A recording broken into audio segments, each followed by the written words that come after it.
Allez, on va se consoler avec un peu de musique. Ambiance 1900 à Bittvillers-les-Tannes, avec le festival Au temps des limonaires. Les limonaires, ce sont ces énormes orgues à souffler qui animaient les bals populaires et les fêtes foraines. Reportage Stéphane Gaudry, Bernard Steiner. Fermez les yeux, tendez l'oreille, vous êtes dans les années 20 dans un dancing du Puy-de-Dôme.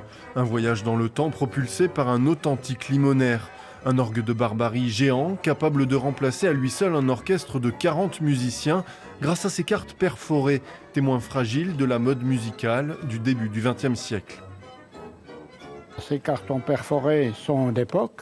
Ils ont été notés dans les années 20 en même temps que la construction de cet orgue, qui a été donc conçu à l'époque pour jouer du jazz, puisqu'il s'agit ici d'un limonaire jazz bandophone, et les cartons ainsi notés sont notés pour reproduire des mélodies de jazz.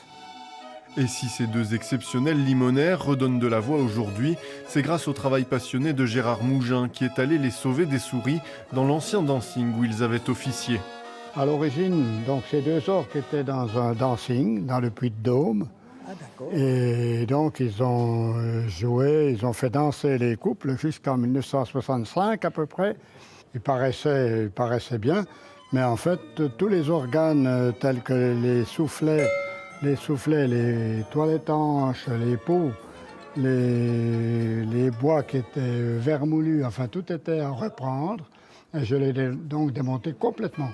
Des milliers d'heures de travail, et pour la première fois, Gérard voit aujourd'hui à Bittvillers-les-Tannes ces deux limonaires réunis en un seul ensemble comme au temps de leur grandeur. Un événement qui rappelle des souvenirs, car d'autres limonaires plus petits animaient les villages voisins. C'était une salle normale, une salle de café normale, mais qui faisait dimanche, il y avait dancing, ça descendait de la vallée, des vallées vosgiennes. Et puis tout le monde venait là, venait écouter. Ça rend bien.